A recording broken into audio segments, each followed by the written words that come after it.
Primeiro, meu boa noite aos integrantes da roda aqui no começo. Professor Gunta Hutzit, boa noite. Gunta, obrigado pela participação. Meu colega, nosso analista internacional, Lorival Santana, igualmente obrigado, Lorival, e boa noite. A Rússia, as autoridades russas confirmaram que Evgeny Prigozhin, o líder do grupo de mercenários Wagner, estava assim a bordo do avião que caiu próximo a Moscou. A morte de Prigozhin ainda não foi confirmada oficialmente. Outras 9 pessoas estavam a bordo do avião, entre eles o braço direito de Prigozhin, Dmitry Utkin. Não houve sobreviventes. O site Flight Radar 24, que rastreia voos em tempo real, mostrou que o avião Legacy 600 da Embraer saiu do radar por volta das 18 horas e 11 minutos no horário local. A agência de notícias russa RIA Novosti publicou um vídeo de um avião, semelhante ao que Prigozhin estava, caindo. Um porta-voz da fabricante brasileira de aviões informou que a Embraer tem cumprido com as sanções internacionais impostas à Rússia. Em 20 anos de serviço, a aeronave que levava Prigozhin e as outras 9 pessoas só havia registrado um acidente ocorrido por uma falha mecânica. Uma investigação foi iniciada no local da queda do Legacy 600. O acidente acontece exatamente 2 meses depois que o líder dos mercenários iniciou uma rebelião contra a Rússia. O motim durou pouco mais de um dia e foi encerrado depois de uma negociação com o Kremlin.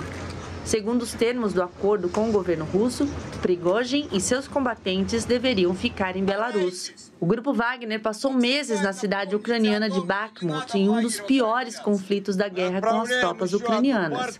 Prigozhin acusava o ministro da Defesa da Rússia, Sergei Shoigu, e o chefe do Estado-Maior, Valery Gerasimov, de não enviar munição ao grupo. Nos Estados Unidos, o presidente Joe Biden se manifestou sobre o assunto. Ele disse que não estava surpreso e sugeriu que o presidente russo, Vladimir Putin, poderia estar por trás da queda do avião. Há 2 dias, Evgeny Prigozhin publicou um vídeo em que diz que o grupo Wagner estava conduzindo ações de reconhecimento e busca para a libertação da África. Vamos conversar, em primeiro lugar, um pouco sobre o acidente. O que a gente pode, eventualmente, entender do que aconteceu nesse acidente ou nesse incidente de hoje à tarde. Depois nós vamos explorar extensivamente os aspectos políticos. Vamos começar pelo avião. A aeronave, que era do Prigozhin, era esse Legacy 600. É uma foto dele mesmo, fabricado pela Embraer. A cauda dele, a matrícula dele é a matrícula russa. É exatamente esse avião. Um avião bastante confiável, há muito tempo no mercado. Algumas versões dele foram, inclusive, para aviação comercial.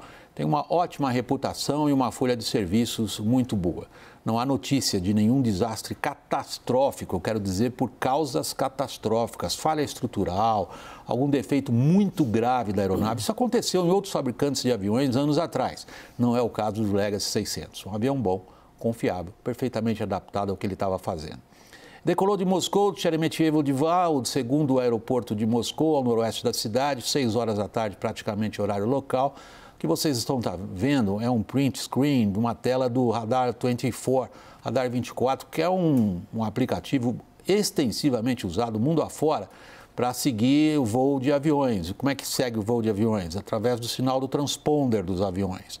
Isso é captado por estações de rádio em terra. O transponder não é outra coisa senão um pequeno rádio a bordo do avião, transmitindo algumas informações. E de acordo com o transponder do Legacy 600, do Prigozhin, ele estava nivelado, ou seja, ele tinha atingido a altitude de voo dele 28 mil pés, nível de voo, corretamente, do ponto de vista técnico. É um pouco baixo para esse tipo de avião, mas a gente não sabe muito bem como é que é organizado o espaço aéreo superior na Rússia. Deve haver limitações, o espaço aéreo mais alto ainda é muito militarizado lá. 28 mil pés é baixo para esse avião, mas ele estava nivelado e você vê que a velocidade dele era excelente. 513 nós sobre o solo, isso dá mais ou menos 950 km por hora. Vamos ver um pouco o mapa com a trajetória, a linha de rota desse avião era praticamente direta, são mais ou menos 300 milhas náuticas que separam os 2 aeroportos, o aeroporto de Moscou e o aeroporto internacional de São Petersburgo, para que vocês tenham uma ideia do que isso significa. É mais ou menos a distância de voo em linha reta entre São Paulo e Florianópolis.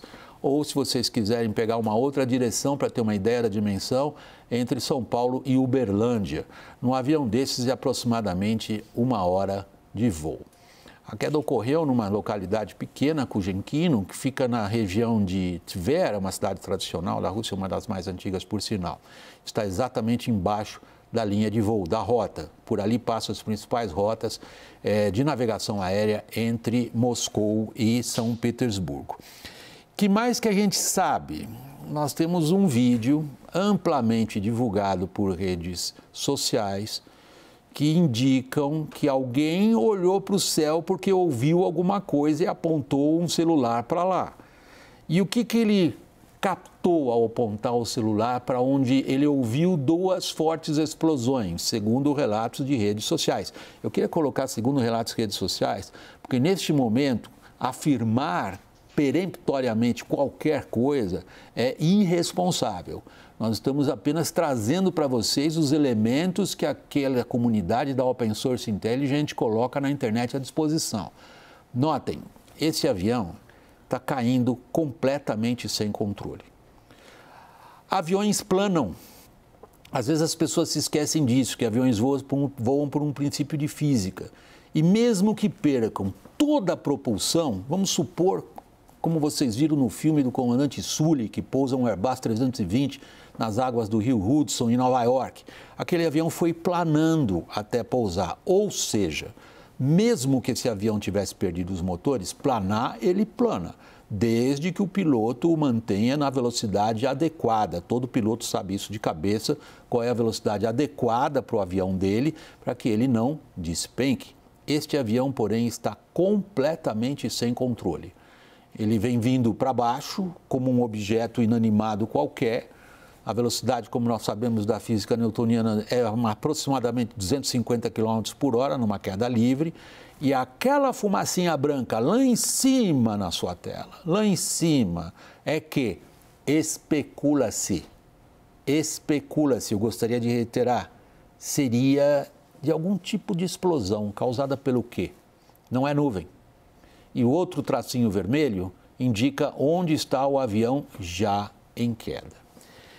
Que mais que a gente tem para poder seguir um pouquinho nessa linha, como eu digo, especulativa, é esta foto dos destroços.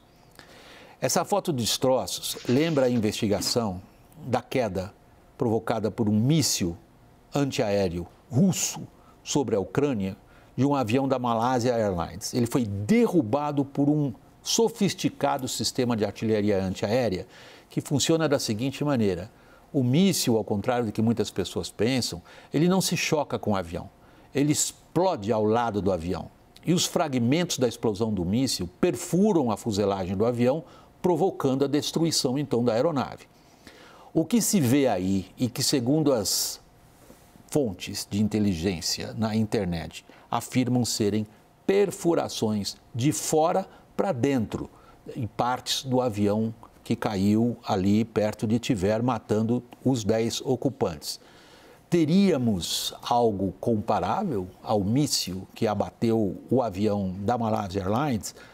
O nível de voo de ambos é muito próximo e a capacidade dessa artilharia antiaérea russa é bastante sofisticada. Eu acho que nós temos até uma ilustração do que é o sistema S-400 soviético, depois os russos aperfeiçoaram. E esse sistema é capaz, sim, de derrubar sem menor problema um avião voando estabilizado nesse tipo de... Não, acho que nós não temos, pensei que teríamos para mostrar para vocês, mas enfim, é um tipo de arma bastante conhecido. Por fim, Putin, o que ele estava fazendo hoje nessa hora? Putin estava numa ocasião solene, uma ópera, comemorando os 80 anos, isso tem um significado emocional na Rússia enorme. Os 80 anos da Batalha de Kursk, é uma região ali, Rússia e Ucrânia, que na época, em 1943, foi a maior batalha de tanques da história da humanidade. Continua sendo até hoje a maior batalha de tanques da história da humanidade, durou quase 2 meses e nela os alemães foram derrotados pelos soviéticos. Que mais temos o dia 23 de agosto, isso não é uma data à toa. Nós temos o famoso Pacto Molotov-Ribbentrop, o pacto pelo qual foi possível começar a Segunda Guerra Mundial, quando perdoem-me vocês, por favor, quando a União Soviética e a Alemanha nazista decidem repartir entre si a Polônia, que é invadida pelos dois, um de cada lado.